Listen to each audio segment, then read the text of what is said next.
Намираме се на гарата. Дойдехме да вземем билети за Япония и се засяках случайност Краси Полтергайс от Пловдив. Да. Много интересна съдба има. Кое е положението, бат Краси? И положението е, че излизаме сега от затвора 5 годишна присъда и сме на улицата. Положението е, че накрая бяхме нещо, пък след живота, така ме завъртя живота, че сега съм бетер кошар, няма къде да легна. Ето като че виждам един такъв приятел като тебе, за да ми помогне, да може да има горе-долу да оцелявам. Живота е от ниси падения, дрогата разбива мечти, дрогата разбива съдби, дрогата разбива животи. Ти сега друсаш ли? Сега не, но преди да влезна в затвора, Яко. да. И тази дрогата е довела следствие до всички негативни неща в живота, водят до тук. А хероин? Изчисти ли са от него? Хероина отдавна съм се изчистил, хероина от 2006 съм се изчистил. С какво занимаваш? Работа? Няма. Сега няма, сега съм излезен от 14 дена, когато си навънка. А ти съвсем пресен. Съвсем пресен. Аз ти кажа честно, мисля, че си умрял, ма. Без майтап. Как го казвам? Не съм те виждал. И така. Наркоманите, всички наркомани настрани, от наркоманите настрани, защото когато си с наркомани, примерно, ние сме двамата, някой ще нас спре, той ще има и примерно аз ще изгора, вместо него, покрай сухото гори и всичко. Да, тъй че за това, че самичък, днес си изкарай 5-10 лева, да си е рад на главата, да нямаш проблем, защото все пак някакъв проблем... съвет за младите можеш ли да дадеш? Мога, разбира се. Съвет е за първа, ти първа не можете, не всичко, което парчи се еде, аз сега го мисля. И най-вече да разберат, че дрогата е алкохола разваля мечти. Разваля животи, разбива бъдеще. Истината е в труда. Истината е в труда, да. И какви са ти плановете за напред? На какво се надяваш да се случи? Плановете на напред сега да видя къде да легна, да видим някъде някакво такова общинско жилище някъде и да дърпам някъде навънка, защото аз тук перспектива няма. Имаш ли някой да ти подаде ръка нещо? Някой няма, защо най-големият циганин отива, защо и аз за не ида. Запробваш, разбира се. Да пробвам, аз имам и Б категория. Се изчистиш кръка, ще го излекуваме ли? Кръка тук го лекуваме. Тук го лекуваме, дава, това вънка не може да го лекуваме, сега, защото нали знаеш, че то се вари една отвара такава тетра, но доколкото можем тук слагаме, доколкото помагат хората, нали, доколкото е възможно така да сме навънка, лекуваме го. То най-важното е кръка. Здравето. Най-важното е здравето. Да. Ужас.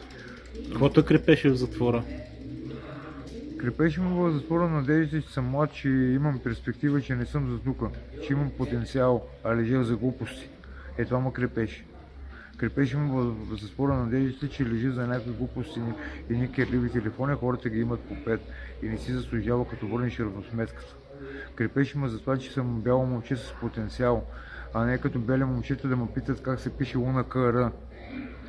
Дето уж не са толкова пропаднали като по-отър, дето им идват на свиждане, а те не могат да напишат Луна КР на английски. Чудиш има простотията на хората. Навсякъде. Простотията е най-големия проблем. Простотията е най-големия проблем. И като няма простотия, няма комуникация, вече ти ще не общува с него. Никак не може да комуникираме на едно ниво, мога да се сеп на едно ниво. С индианеца мога ли на това ниво, с индианеца мога на съвсем друго. Всеки си естествено. И комуникацията е общо взето. Кантар ги изкара, когато се с този крак. Ти преди затвора и в ТВ-то беше. Аз бях обучен си отдавна. Колко години имаш без свобода? 10 години общо имам с всички присъди. Има надежда. Има надежда, разбира се. Аз минали път 13 години. Сега смятам да стига вече последно, защото едно, че остарях и като няма едно е на 20, друго е на 30, друго е на 40. Тази смислен е безмислен да ходиш да се друсиш, да се правиш на кой съм аз, ти не се правиш на някой, ти фактически си забиваш проблема два ката и ставаш една отрепка. Фактически ставаш една отрепка, бат. Временно щастие и после катастрофа. Временно щастие и после става бедствена катастрофа. Ужас. Да. Все едно вчера си играхме пред блока. Вчера си играхме пред блока и така беше. Дано да има светли дни пред тебе. Дай Боже, аз съм много вярващ. Аз наистина вярвам. Обаче не хода е така в... Хода си по... Където ме е кея, примерно на полето може да или тук да я свеш и винаги...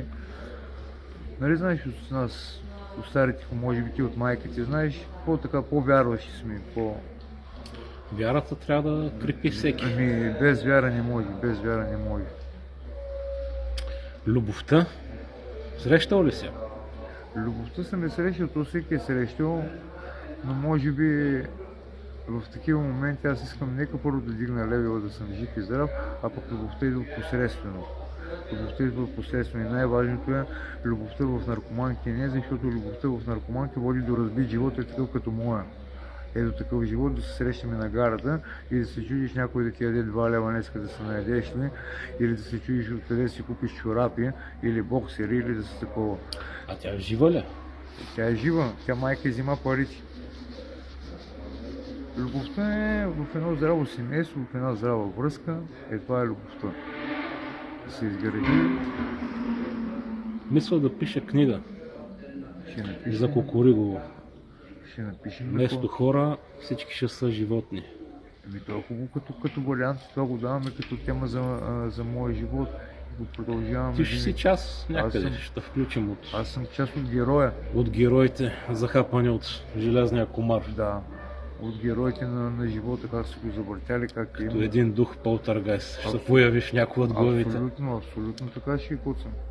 Краси, силно се надявам да се видим пак и да изглеждаш доста по-добре. Батикоци, как молите се, да. Батикоци, молите се, да се пишете изложи. Аз и до тогава се надявам апаратче да си взема, аз си взема някой втора ръка, 50-60 лети, колко ми си. Но нека сега първо виж, че идвам, гледам да оцелявам, да изкарам 5-10 лева днеска да се нахрана, да... Оня ден наркоманите иска да ми дава директи, защото мен ме е страх да взема от тях директи. Ще има... страх ме е, брат, 5 години присъда. Оня вика, ще дам ансокомани, викам, ще има нещо от това. Готов си, ще карат пак. Ще вземам кура, батко. А младите барат ли наркотици сега ли? Всички барат. Няма хора, масово барат. Аз щях се зачудих, защото аз петък си излезнах, брат, бях най-трезвени на 2 билички и гледам кой има едни балони надуват, кой такова, гледам хичови, пуши. Хелчета пиеш ли? Хел ли? Да. Не. Това е отрова. Това е отрова. Викам бах му майка. Много закашени хора. Няма, оправи крака, повече спорт и ще стане. Да. Има светло бъдеще. Оправяме крака и за навънка и да може да града нещо, някоя къщичка, някой, защото аз съм вече на 40 години, годините преварят, няма да съм си млад. А тези мачови, това са оживелица, който му кажи с мачови живей, това вече е оживелица на тези боте, хлопо. Ужас. Това са вече оживелица. Книгата ще направим, разбира се, аз съм от един от главните герои, ще се опише как се тръгва от нищо, как имало хубаво детство, момчето, как от нищо и продължение с... Какво животно би искал да бъдеш в книгата? Всички хора ще бъдат животни. По животно искам да бъда. Да, ако беше животно, какво би си избрал? Аз ще избера на автора. Значи ти ще си петел. Петел съм. Добре, друго петле от Кукуригово. Да. Чао!